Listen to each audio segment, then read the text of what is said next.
उनकी सेवा में उपस्थित थी, किसी प्रकार की कोई कमी नहीं थी। लेकिन कोई भी वस्तु उनको सुख नहीं पहुंचा पाती थी। कारण क्या था? एक दुख था, वो पुत्र की कमी खलता था।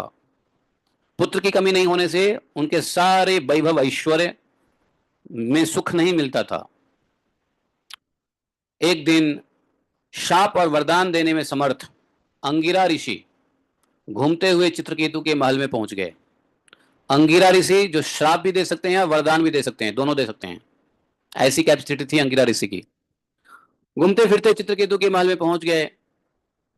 राजा ने देखा तो उठ करके उनको स्थान दिया, उनका पानी पूछा, अर्घ इत्यादि से स्वागत किया, विधि पूर्वक उनकी पूजा की। अतिथि सत्कार जब हो गया तब ऋषि अंगिरा आसन पे बैठे थे। चित्रकेतु भी शांत भाव से पास में नीचे बैठे थे। महर्षि अंगिरा ने देखा कि यह राजा बहुत विनयी है, हम्बल है, पोलाइट है, राजा है, मेरे पास में पृथ्वी पर बैठकर मेरी भक्ति कर रहा है।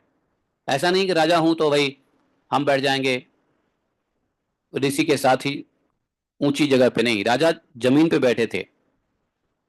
ये हम इतने हम्बल थे, उनको आश्चर्य लगा। उन्होंने चित्रकेतु को आदर पूर्वक बुलाया। सुनो राजन चित्रकेतु, इधर आओ। तुम अपनी प्रकृति, गुरु, मंत्री, राष्ट्र, दुर्ग, कोश, सेना, मित्र के साथ ठीक ठाक तो हो ना? क्यों, ऐसा क्यों पूछा अंगिरा ऋषि ने? क्योंकि उनको लगा कि चित्रकेतु के मन में कुछ तो दुख है, कुछ तो कमी है। और जो उनका आदमी का जो दुख होता है ना, वो चेहरे पे आ ही जाता है। तो चेहरा से समझ गए थे कि कुछ ना कुछ कमी है राजा को। इसलिए उन्होंने कहा कि सुनो, तुम मंत्री वर्ग के साथ, तुम्हारे पास अच्छे गुरु हैं, मंत्री है, इतना बड़ा राष्ट्र है, इतना बड़ा किला है, इतना खजाना है, सेना है, अच्छे अच्छे मित्र है, भाई ये सब ठीक ठाक तो है। जैसे जीव महत्त्व आदि 7 आवरण से घिरा रहता है, वैसे ही राजा भी इन 7 प्रकृतियों से घिरा रहता है।